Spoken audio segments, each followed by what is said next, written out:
Well, the importance of the Justice Denied campaign for the International Press Institute is actually to tell the personal stories of those journalists who have been imprisoned and those journalists who have been murdered.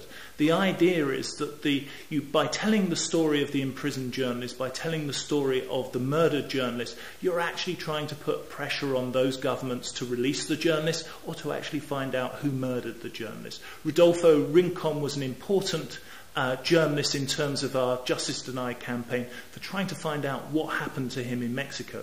We've got part of the story now. We've got individuals who have actually come out and said that they murdered him. But that's not dealing with the full story. The fact is that we were using this campaign to actually highlight the fact that journalists were being murdered in Mexico.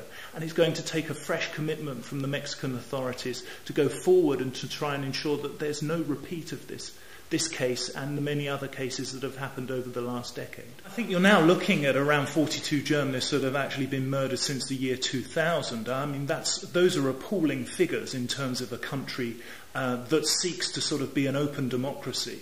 The reality is that what's being done is that the murder of journalists is actually preventing information from getting to the public and giving them an understanding of what the situation is like in Mexico.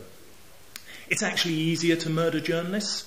The reality is they're reporting on all these types of events. Silencing the journalist is silencing the newspaper and then creating a complete vacuum in the understanding of what's happening. That's a disaster for Mexican society because any society relies on having information about what's going on. The other factor that comes into that is that you have Mexican authorities who are unable to actually catch the individuals who are carrying out the murders. That's creating the kind of cycle of impunity. The fact that those who murder journalists believe that they can actually get away with it encourages them to commit murder again.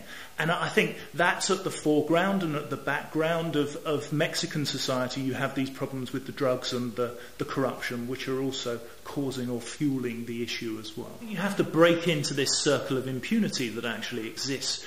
You have to send a very, very strong message to the drug cartels, those who are involved in corruption, that the murder of journalists is not accepted by the authorities. The Mexican government has to show a willingness to put in the resources, the manpower, the hours necessary to actually catch these individuals.